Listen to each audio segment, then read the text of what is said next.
is simply as simply because he's one of the successful graduates here in Brunei. A daughter of Mr. Brunei Councilor Supreme San Diwa and Mrs. Former Brunei Councilor Elizabeth Diwa. She graduated her elementary studies in 2001 with second honorable mention. She graduated as salutatorian and was at Memorial High School in 2005.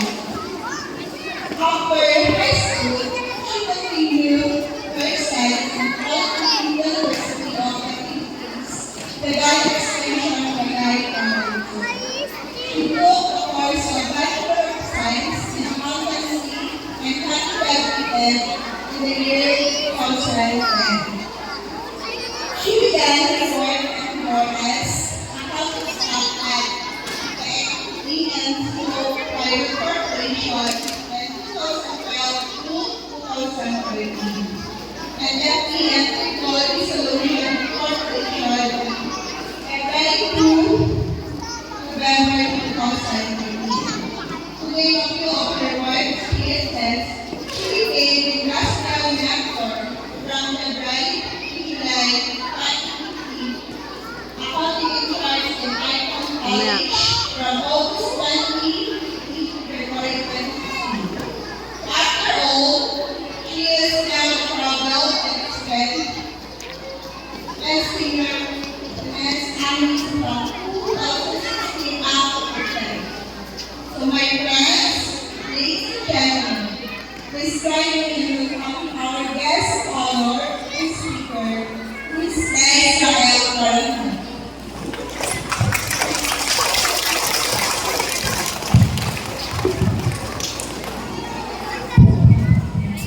Thank you, Ma'am Ernest, for the introduction.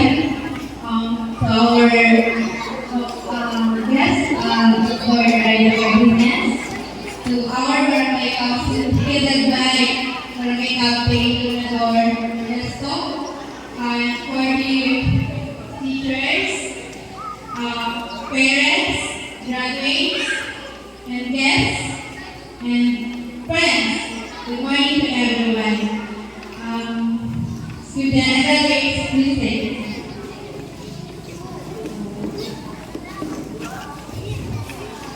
I am so honored to be invited to this momentous occasion in your lives.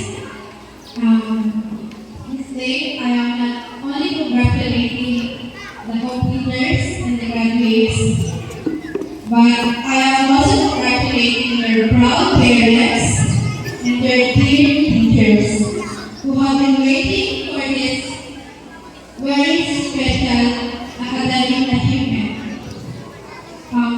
Before I proceed with my 3-hour speech, may I request the completers and graduates to please stand and look for your parents and teachers. Wave your hand to your parents and give your sweetest smile.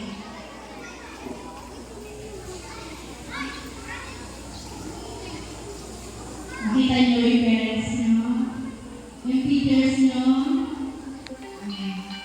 Now, let us give a big round of applause for your dearest teachers and proudest parents.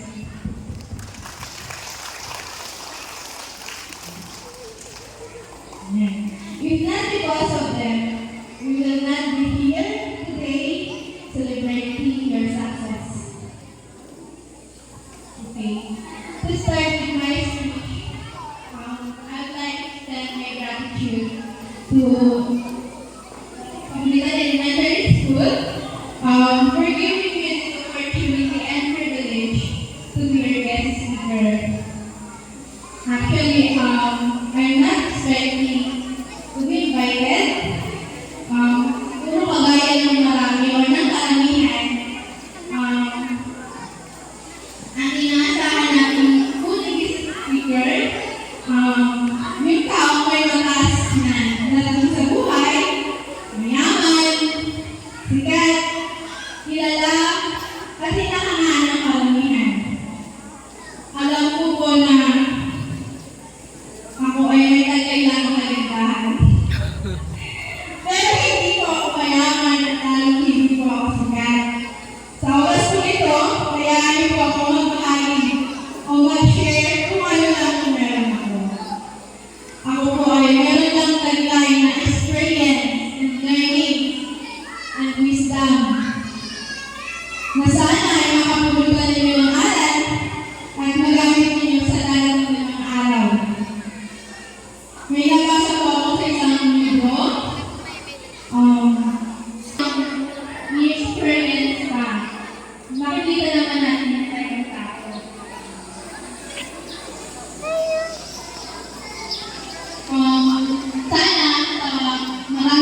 Siguro yung mga bata na inihit na nakikita ko, merong nag-iinit na.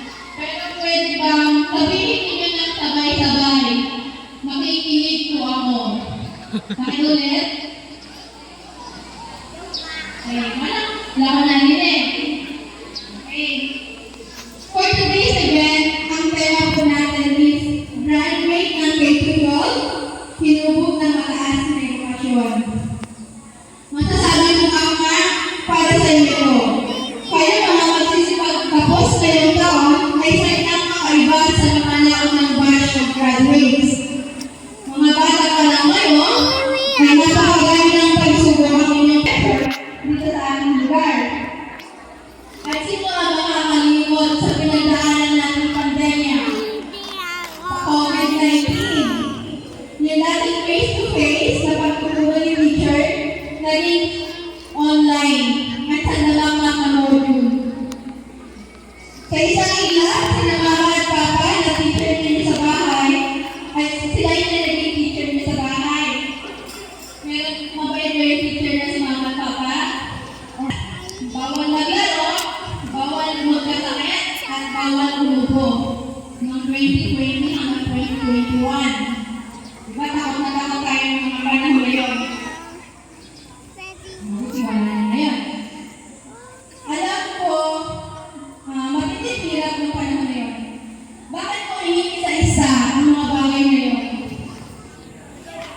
Dahil ang araw na ito ay patunay na kayo ay nagtagumpay kayo na makakawit ang edukasyon kailangan ninyo para sa mga susunod na ginto ng inyong pag-aaral. Sa kabila ng napakaraming pagsubok, kayo ay nagsumikap at nagtagumpay. Kung mabigyan kayo ay naging matatag. At ganun din ang akademya at or ang inyong school at mga teachers ay malubog na nagsumikap at nagtagumpay na mabigyan kayo ng sapat at matatag na edukasyon. Naaalala ko yung mga panahon yun, mababasa natin sa Facebook, sina teacher, kinaka po sa supply ng bond paper, ng ink, pero alam ko, napaka-challenging yun, pero talagang ito yung patunay na napagtagumpayan natin lahat yun. Ang mga kabataan na sa harapan natin, sila po ay matitibay, uradol, ibang-iba po sila kumpara ng panahon ko o yung panahon ng ibang magulang dito. Sila po ay batang resilient, flexible, magaling mag-adapt or makasabay sa mga changes or pagbabago na nagaganap sa paligid nila. High-tech na po sila ngayon. Kumbaga updated, level up na kayo. Tama? Bata man sila sa ating paningin, pero sila po ay may sapat ng kaalaman at kalakasang taglay para magpatuloy sa sekundarya at ipanalo ang bawat hamon ng buhay. Ano pa ba ang hindi nila kakayanin? Virus nga, hindi nila sinukuan. Mga bata, pwede bang sabihin mo sa iyong katabi, urado ka, magtatagumpay ka. Pakiulit. Ulitin mo sa lakas. Okay, very good. Bilang speaker niya sa araw na ito, nais ko i-share yung mga natutunan ko na sana ay mapag-isipan nyo at magamit nyo rin. I-share ko hindi dahil sobrang successful ako, kung hindi dahil naisip ko kung ito mga bagay na ito ay nasa akin or na-share din sa akin nung ako ay katulad ninyo. Siguro, mas maganda ang aming narating. Una, kahit bata pa kayo, mag-set kayo ng goals ninyo. Ano yung goal? Ang goal ay yung mga bagay na gusto natin makamit or mangyari sa buhay natin.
edad ninyo.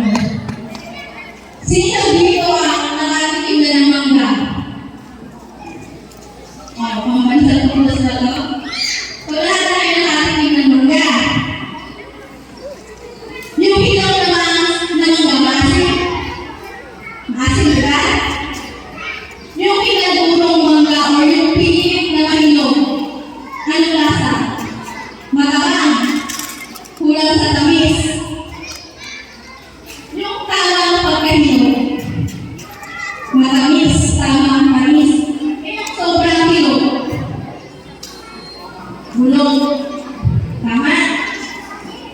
So, at sinasabi ko lang po, papalis ang mangga sa buhay natin pag wala sa tayo ng alcohol, maaaring hindi maging magandang kalabasan.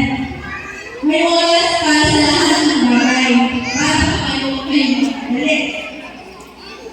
May oras para sa pag-aaral, may oras para sa pagtatrabaho, may oras para mag-boyfriend, mag-asawa, bumuo ng pamilya, at may oras para magpahinga.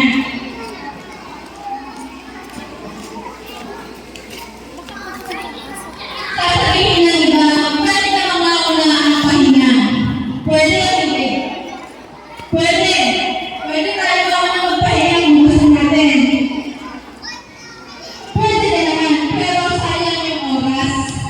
Habang bata ka pa, habang nasa ganitong edad kayo, yun yung panahon na malakas kayo. Tingnan niyo yung lolo nyo. Yung mga katatanda sa inyo, tingin ba ninyo kaya nilang gawin ang mga kaya nilang gawin ngayon? Hindi na, di ba?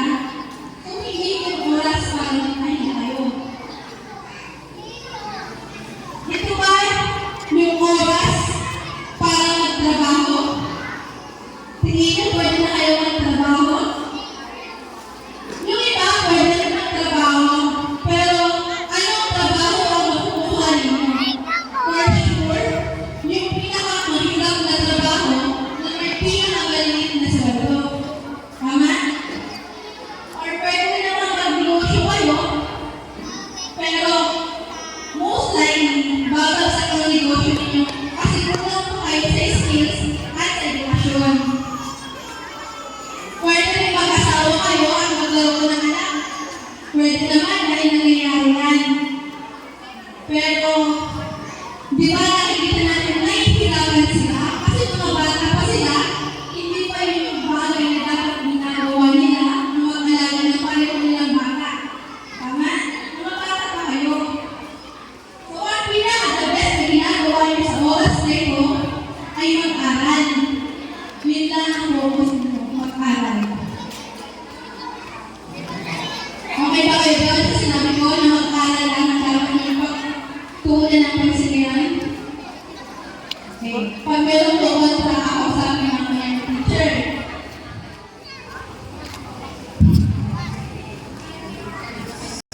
gusto mo maging successful living here. Pero ang ginawa mo, 24 hours ka ng heaven. Matutupad kaya ang pangarap mo? Hindi. So, anong pipiliin mo? Nasa sa inyo, hindi ko pilitan. Hindi kayo pwedeng pilitin o ditahan ng magulang nyo bawat oras. So, gawin niyo yung mga dapat na ginagawa ng naaayon sa edad ninyo. Pumili kayo na gagawin ninyo, magandang pagpili. At silapin mo kahit mga bata pa kayo na magkaroon kayo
Ang sabi daw po, kapag papagalitan natin yung anak natin, gawin natin sa private na lugar, sa hindi siya mapapahinga, walang ibang makakarinig.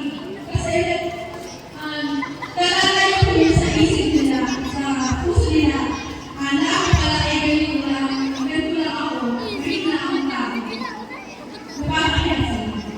Pero kung sila naman daw ay nagawa maganda o mabuti, kung natin sila sa harap ng marami, yun yung hinihintay ng mga bata ngayon. Isa kasi, sa kaibigan or mga barkada na nakikita na nakukuha yun instead na dapat sa magpunod or sa pamilya.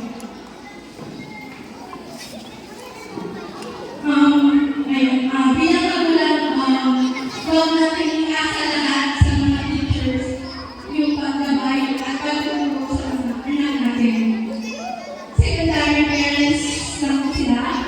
Mga iba na nakakaiba walang anak, so hindi nila talaga pwede kayo lahat ng paggabay sa mga anak nila. Nasa inyo, nasa atin, yung lahat ng full care na kailangan nila. So marami po akong nasabi, alam mo siya na mahaba. Katulad, sabi ko lang yung recap para sa mga graduates. Ang una ko sinabi, kailangan natin mag-set ng goals, pumili ng mga tamang choices, huwag magmadali, mahalin ng parents, ano ba? Sumama sa mabubuting kaibigan, huwag ikumpalang sarili sa iba, at laging pagpusayan ang aking ginagawa. Okay? So ako po, personally, hindi naman po ako, nung nag-aaral ako katulad ninyo, hindi ako sobrang mabait, hindi rin ako sobrang magaling, hindi rin ako sobrang matalino. Pero meron akong pangarap. Lahat tayo may pangarap, tama? Nung nag-aaral ako, hindi ako siguro katulad ng mga guest speaker na maraming kwento, hirap na pinagdaanan. Mahirap lang kami, hindi kami mayaman, pero wala akong maalala, sobrang nahirapan ako. Or siguro dahil bata pa ako, hindi ako nagreklamo sa buhay. Okay lang sa akin ang mga ulam may toyo, may asin, may sili, may mantika. Hindi ko iisip na problema yun kasi masarap naman. Diba? So lahat ng yun, may mga kanya-kanya tayo pagdadaanan sa pag-aaral. Nandiyan magkakamali kayo, andyan babagsak kayo. Naranasan mo yun. Minsan napasama din sa mga hindi mabubuting kaibigan. Pero ang mahalaga, lagi mong isipin na may pangarap kayo na hindi nyo pwedeng bitawan. Kasi nung nag-aaral ako, nakikita ko yung hirap ng magulang ko. Para,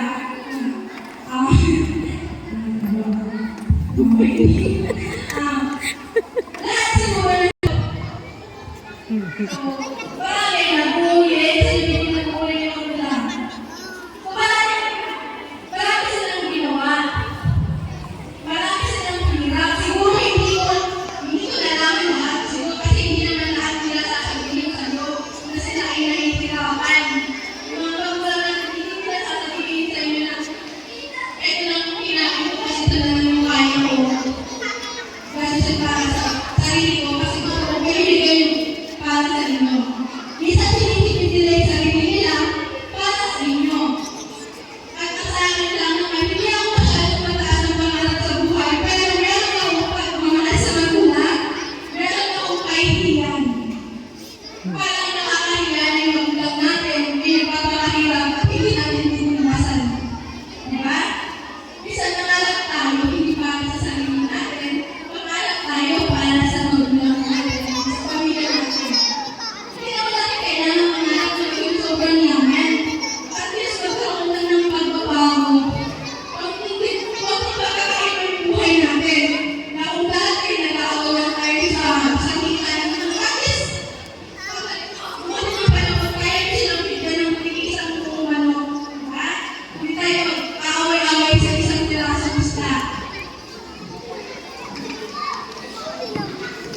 minsan, di ba, may mga lalawan kayo na hindi nyo nakuha. Pag nagawin ba kayo ng anak nyo, gusto nyo na yung lahat ng gusto nila, na ibigay nyo. Di ba may mga hindi kayo nakuha? Sana, mangarap kayo na pagdating ng panahon, kung magkaroon kayo ng pamilya, anak, maibigay ninyo mga kulang sa inyo sa iyo. Kasi kung meron kayo ganong kaisipan, nababaguhin ko yung buhay ko, na hindi katulad ko, hindi mo mararamdaman na may kulang. Tama? Kasi meron akong gusto eh. Kapag gusto niya, pag gusto, maraming paraan. Pero pag ayaw, wala talaga. Diba? Time na, Hindi ko Liza. na, ano sabi, hindi ko na babalikan natin dito sa pag-aaral kasi hindi naman ako sobrang napakahirap sa pag-aaral. Mayroon lang tambay. Pero, siguro may mga kwento mahirap, pero masaya, pagbabalikan ko ngayon, masaya na. Kung paano nabibili ko yung mga gusto ko. Ay, hindi ko dati nabibili, o hindi ko nagagawa. Sabi ng iba, swerte daw ako sa trabaho ko. Hindi pa ako swerte. Pinagpagulan ko po yan, pinaghirapan at pinagpuyatan. Kung alam niyo lang po ako pagpuyat sa accountancy. Kasi na ako naman kayo. So, ayun talaga, kids. Alam mo, kagaya ko, lahat kayo gusto marating. May gusto mabago sa buhay. Lahat gusto makatulong sa pamilya at sa bansa. Isa lang ang paraan. Kung may gusto tayong marating, dapat meron tayong gawin. Sabi nga, nag-aral ka na rin lang, tapusin mo na. Nangarap ka rin lang, nangangarap ka rin lang, tuparin mo na. Okay? Pwede ba sabihin mo sa katabi mo? Tuparin mo ang pangarap mo, kaya natin gawin na. Tuparin mo ang pangarap mo, kaya natin gawin. Nakasal? Okay, sa akin